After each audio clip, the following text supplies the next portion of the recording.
All right, for more on the Victorian situation, I'm joined now from Brisbane by the host of The Front Page, Peter Gleeson, and from Sydney, the host of Chris Smith Tonight, Mr. Chris Smith.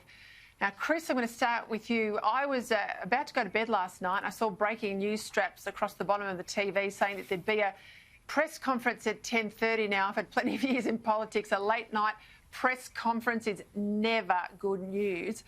And I don't think anyone here in Melbourne believes today that we're talking about just one case. We were told last night that the man involved, the security guard, had a high viral shedding load, so that tells you it's likely got out. But surprise, surprise again, it's all hotel quarantine failures, isn't it?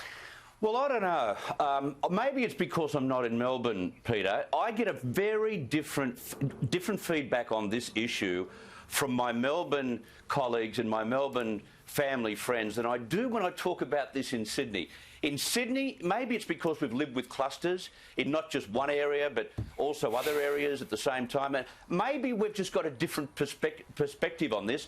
I reckon that you're probably going to find yourself 4 or 5 or maybe even 6 people with this infection, but you've circled the wagon. You've actually got your contact tracers in place, and I don't think this is the big drama that Daniel Andrews made it out to be by having a press conference at 10:37 last night.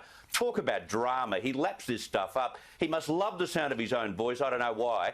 But he could have put a statement out last night saying, hey, listen, we're going to have a press conference tomorrow morning. We've got one infection. It's a hotel quarantine worker. We've got our contact tracers working on during the night, and we'll have it under control. I think this will be under control because the circumstances are so different to when, they allowed people who were having second jobs in hotel quarantine to spread the virus like wildfire. I don't see the panic in any of this. As a matter of fact, it's hard for me to say, but I think Dan Andrews has made a proportionate response in this case, and it's the first time I've seen him do it. Maybe he's learned the lessons. I'm sorry to go against what you're feeling, Peter. I just think this is not the big deal. Spot on. If you've got a view, I want to hear it. It's a bloody joke. What's the joke? Well, I just think that the point I think has to be made. They've looked at the CCTV. They cannot find where this bloke had any contact with anyone that has the virus in order to infect him. But they're saying still in press conference after press conference, Gleeso, that they're confident he got it from the Grand Hyatt, from these returning tennis travellers. The volume of people here for the tennis, they don't need to be here. We do not need to put it all at risk with the tennis. They're coming out of Europe. We know there's very difficult mutant strains coming out of Europe. And I don't for a minute... it's a boiling frog sort of thing with him, Chris. He'll start with these changes that came in at midnight last night. If there's more cases than this one, which you suspect there will be, it'll just be this creeping story that we all saw last year of ever-increasing restrictions. And I've said this before on the show, my mail from people inside the health department in Victoria is that they are wargaming the return of the 5-kilometre rule and curfews come winter, because they know, they see in London and the rest of Europe, that when you're in a climate where winter hits you hard, like Victoria, as opposed to Queensland, it's likely to cause more grief with COVID, and we won't have people vaccinated in time. Gleeso. Yeah. Chris, the reason I think it's a bloody joke is because there is no way Victoria should have allowed the Australian Tennis Open to proceed. We have seen throughout... I disagree from the start. I think they should have gone on and got on with life. This has been the problem with Victoria. It hasn't got on with life. Yeah, but the thing is, when you've got as Peter pointed out, you're bringing in people from...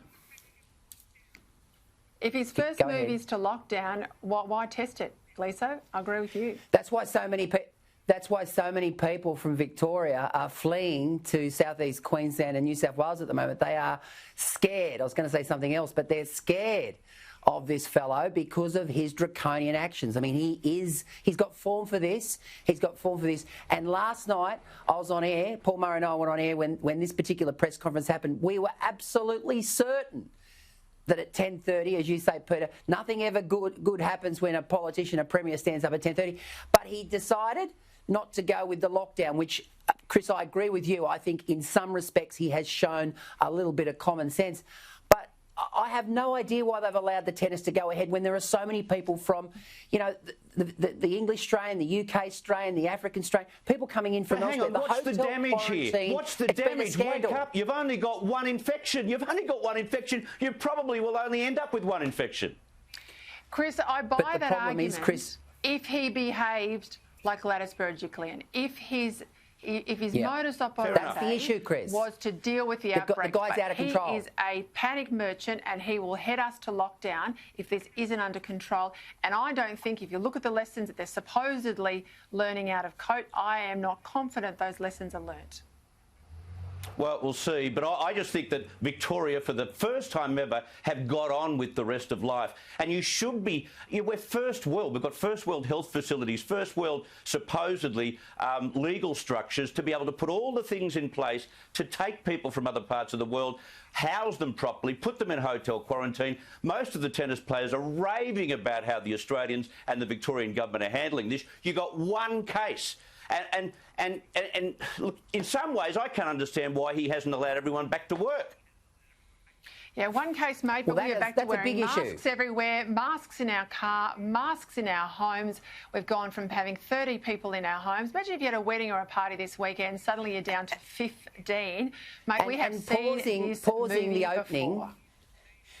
Pausing the opening of businesses on Monday where they're expecting 75% of the CBD to be open. I mean, you can imagine how deflating that is for businesses. That is madness. I mean, as I said, Chris, he's got form, this bloke.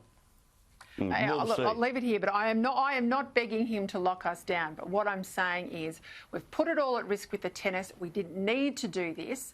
And if he was steady like Gladys Berejiklian, I might be a little bit more comfortable. But he's a knee-jerk, power-hungry, untouchable bloke in this state. And I think he will use that to his advantage as he did last year. Anyway, I'll move on to other issues because a very interesting ad, BCF, we all love BCF, they've been cleared of racism allegations by the regulators after it was accused that they were inciting contempt against China. Now, this ad was all out there designed to encourage us to go on holiday at home. It depicted a man eating a bat in an apparent reference to the suspected origins of COVID. Bit of Aussie humour, but anyway, let's have a listen. Shaz is up in upset that somebody ate a bat, 'cause now she's at this jetty and not her uncle's London flat. Right, it's cleared. The experts say it's not racist, but tell you what, we've almost lost our sense of humour, Gleeso. Yeah, and I think about Rowan Dean's show last year where he talked about the death of the Aussie larrikin. This is just fun. I mean, for goodness sake, you know, we've got to be able to take the mickey out of ourselves. And look, we all know that China's right for this. I mean, the WHO are running dead on it. You know, we're the country that has really vociferously and aggressively gone after the Chinese on this, and they don't like it one little bit. And they're imposing trade sanctions, and they're trying to screw us at every corner. But this is just a funny ad. BCF are renowned for it. I don't know why they've all got their knickers in and not, seriously. Chris, I'm going to go to Israel Folau. He was cancelled, obviously, by the national team. He's now been preemptively cancelled. They were considering him for a contract with St George Illawarra. It's interesting, this week I played some images of eco-warrior David Pocock, former rugby, capped player. He was out there protesting against climate change. It's allowed if it's an argument on the left, but Folau's not allowed to play sport and hold conservative views. He can't quote the Bible. Free speech is okay if you're, an athlete pushing a green left agenda, but not a conservative agenda, it seems.